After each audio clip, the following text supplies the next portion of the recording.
आज मैं समर संघ का सुनहरा 10 नियम की बात करूंगी। सबसे पहला नियम केवल समण। केवल समण पहला नियम को जानने के लिए मैं समण शब्द का मतलब बताना चाहती हूं। हमें समण शब्द का मतलब समझना होगा। जितने भी भारत या महाभारत के लोग, जिसमें भूटान, ईरान, बांग्लादेश, श्रीलंका, अफगानिस्तान, पाकिस्तान, नेपाल आदि देश शामिल है, जो महाभारत कहलाता है। महाभारत के समय से पहले हमारी पहचान शमन के रूप में थी। पुरुषों को शमण और स्त्रियों को, महिलाओं को श्रमणी कहा जाता था। जो बाहर से आए थे उन्हें हम वमन कहते हैं या वमन कहा जाता है। वमन माने बाहरी लोग।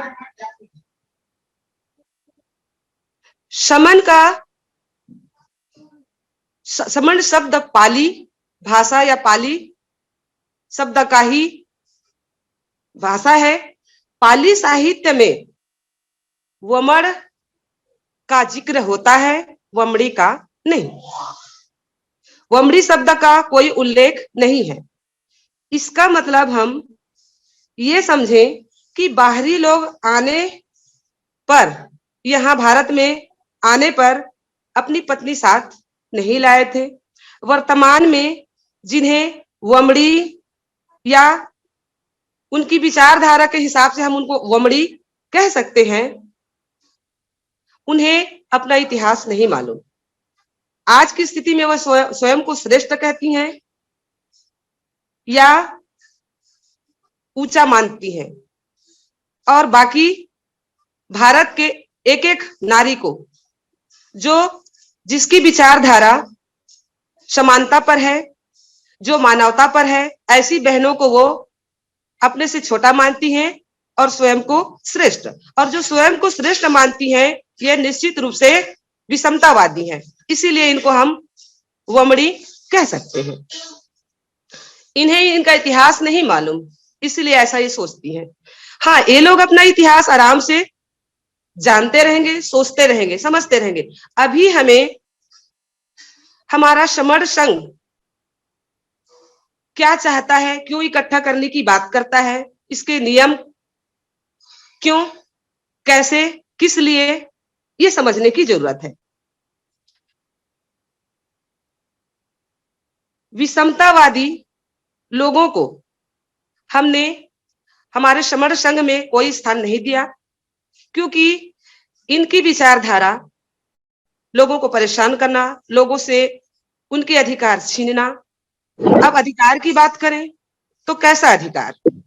देखिए, हम बराबरी चाहते हैं। हमें भी रोटी चाहिए, हमें भी स्वास्थ्य चाहिए, हमें भी शिक्षा चाहिए, हमें भी समान रूप से जीने का अधिकार चाहिए। लेकिन कुछ लोग नहीं चाहते कि हम समान रूप से जिए, हमारे जीने की सारी संसाधने समान रूप में हो, ऐसा नहीं चाहते। हमारी सब चीज छीनने की प्रयास करते हैं। तो फिर हम इसके लिए हमें संघ में जुड़ने की आवश्यकता है, और संघ में फिर हमने नियम बना रखे हैं। तो सबसे पहले समण संघ का पहला नियम केवल समण। इसमें विषमतावादी विचारधारा के लोगों को कोई स्थान नहीं है। केवल और केवल समण संघ में वही रह सकता है जो मूल निवासी है और जिसके विचार बुद्ध की मार्ग पर चलता है, जिसकी विचारधारा बुद्ध की मार्ग की है, वही समतावादी है, वही मूल निवासी है, और वही समण संघ में जुड़ सकता है। बाहरी लोग नहीं। बाहरी लोग इसलिए नहीं जुड़ सकते क्योंकि वो पता नहीं किस वेशभूषा में जुड़कर हमें आघात पहुंचा सकते हैं, पीठ पीछे हमारा छुरा भोंक सकते हैं, हमें नुकसान पहुंचा सकते हैं, हमें धोखा दे सकते हैं। इसीलिए हमको हमारे संघ में इनकी कोई स्थान नहीं। तो ऐसे विषमताधारी विचारधारा को वाले लोगों को हम वमड़ कहेंगे, और वमड़ का संघ में कोई स्थान नहीं, केवल और केवल समण ही संघ में रहेगा। अब दूसरा हमारा नियम आता है, चंदा कभी नहीं।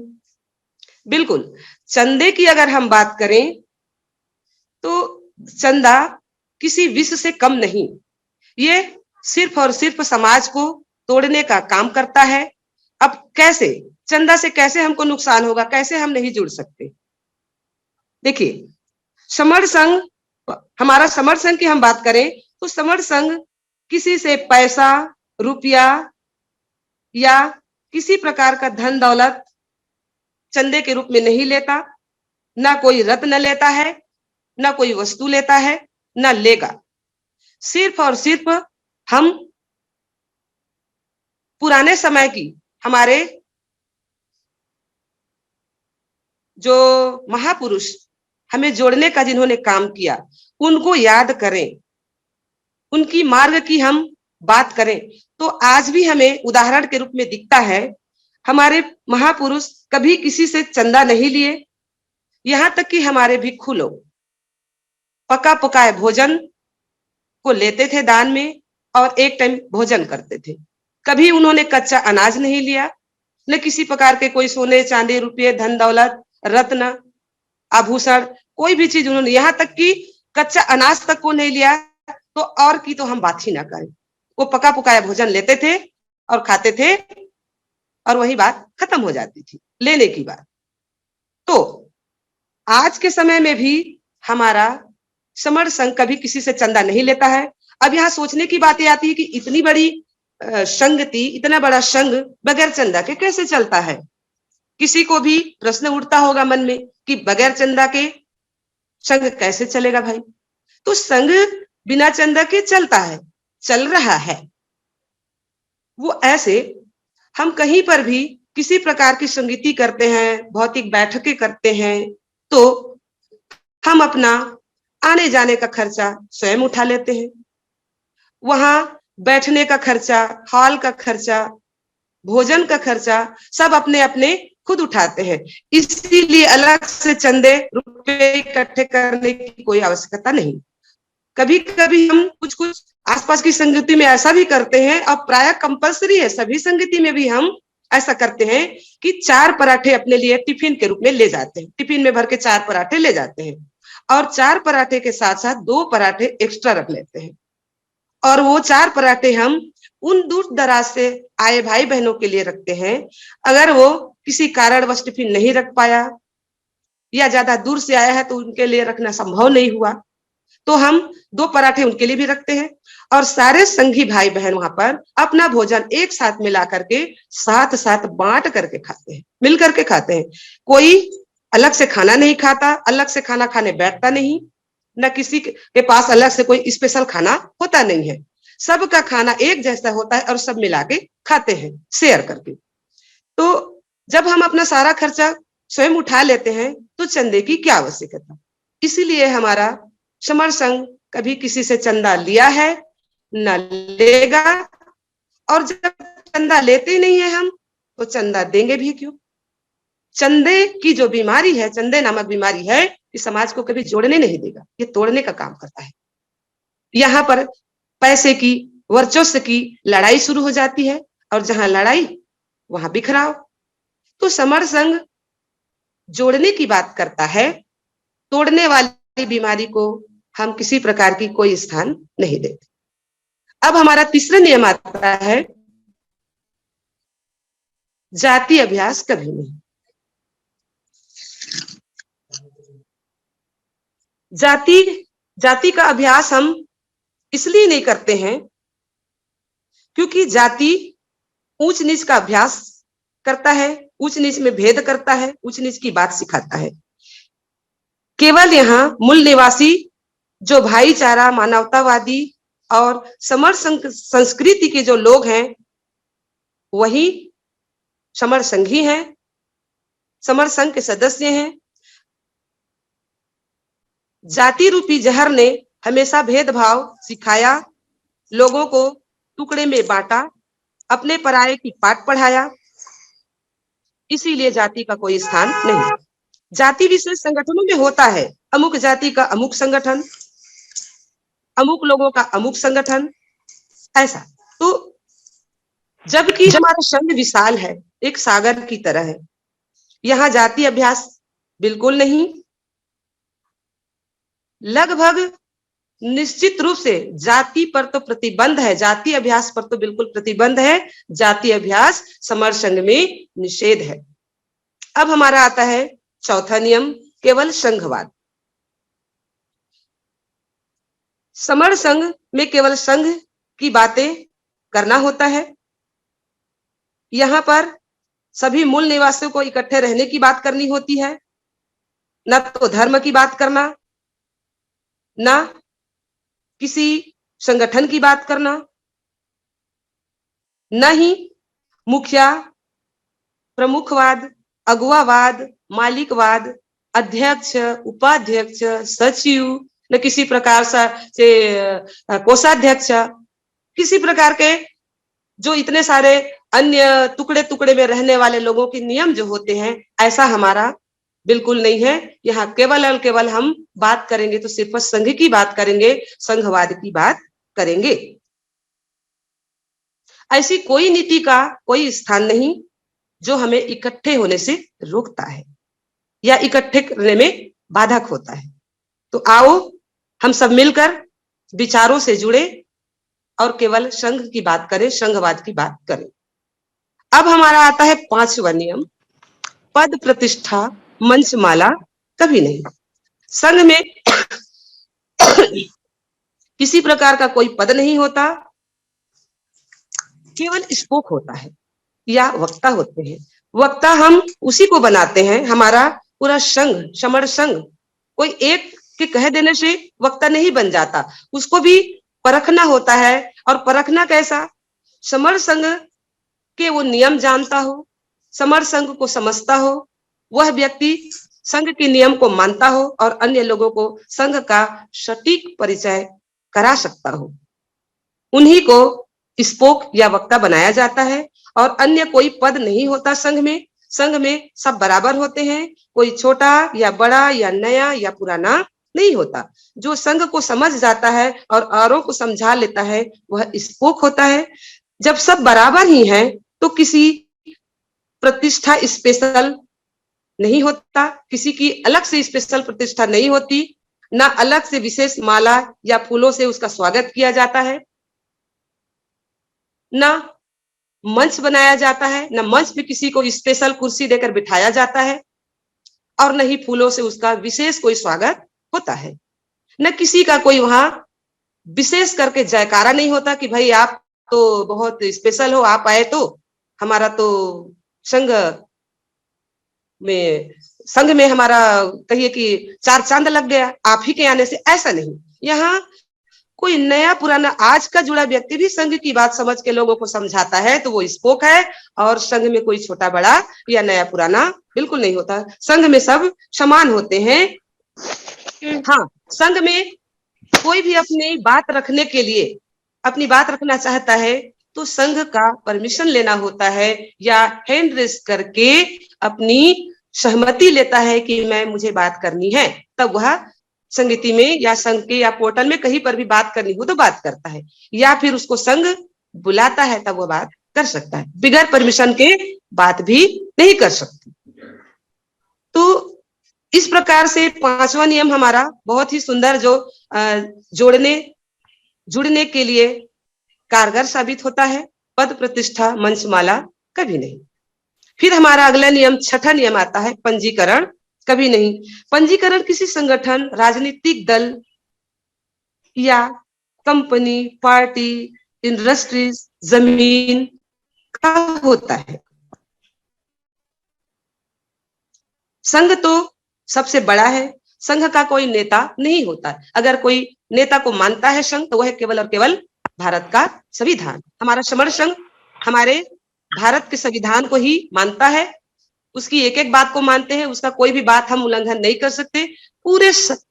पूरे समर्ण संघ भारत के संविधान को नतमस्तक करता है और उसको मानता है।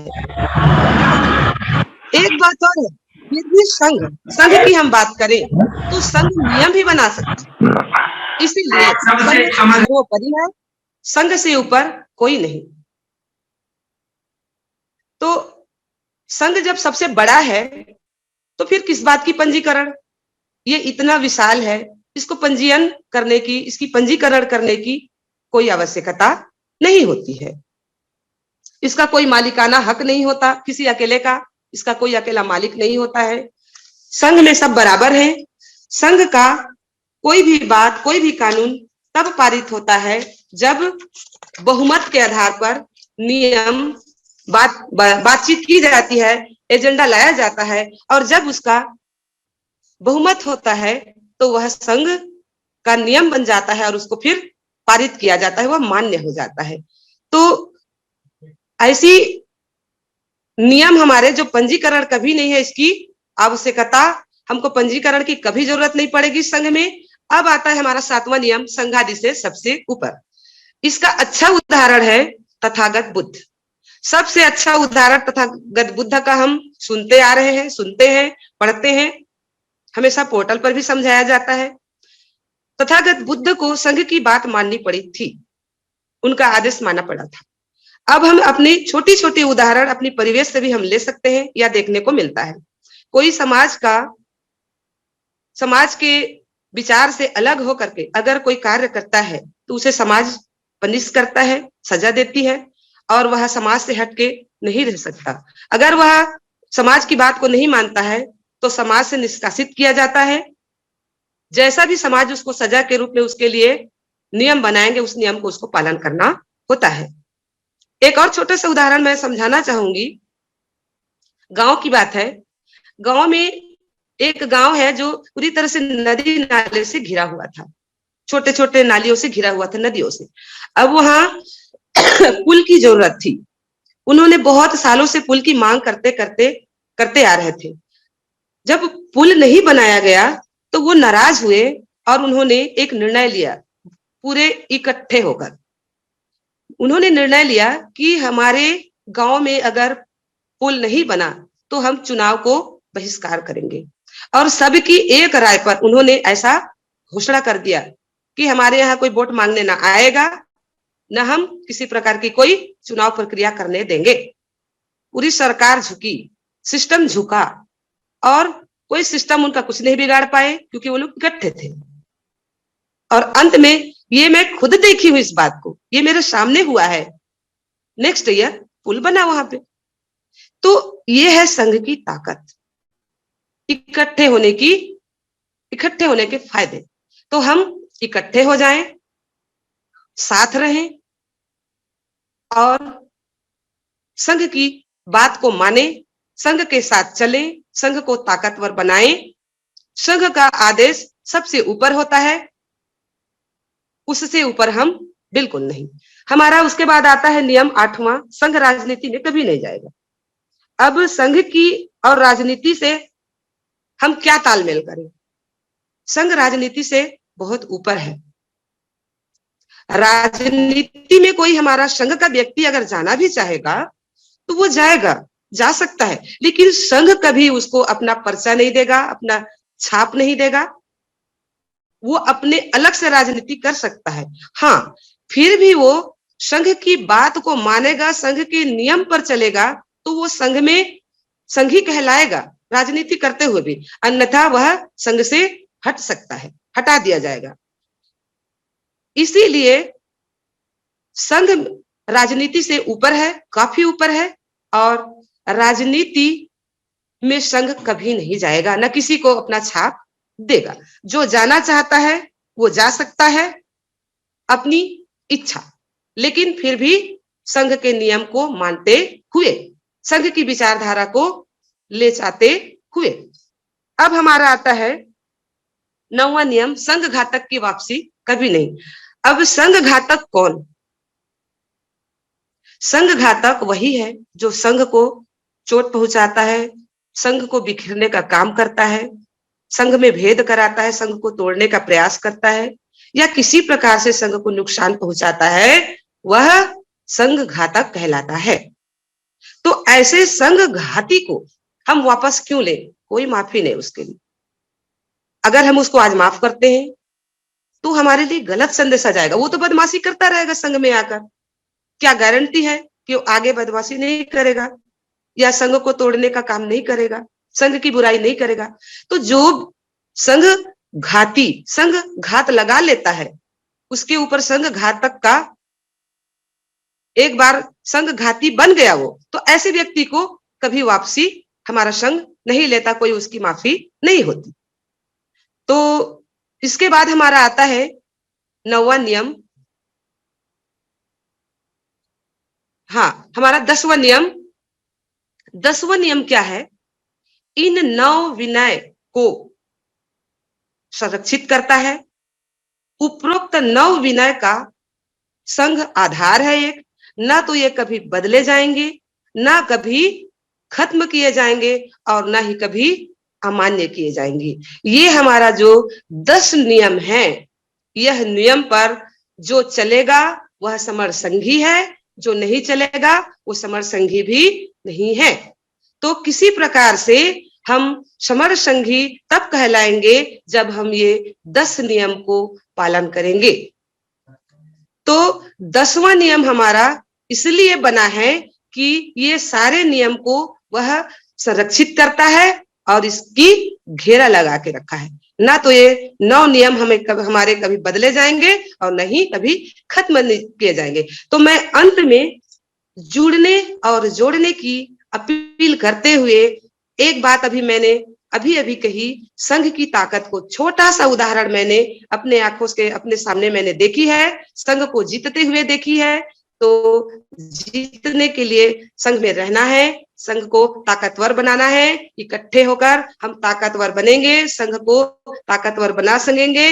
अंत में मैं श्रीमती कमलेश रत्नाकर छत्तीसगढ़ से 10 गोल्डन नियम का नमन करते हुए सभी मुझे ध्यान से सुनने वाले नए और पुराने सभी समर साथियों को मैं साधुवाद कहते हुए अपनी बात रखती हूँ। संघम नमामि, संघम नमामि, संघम नमामि, साधु।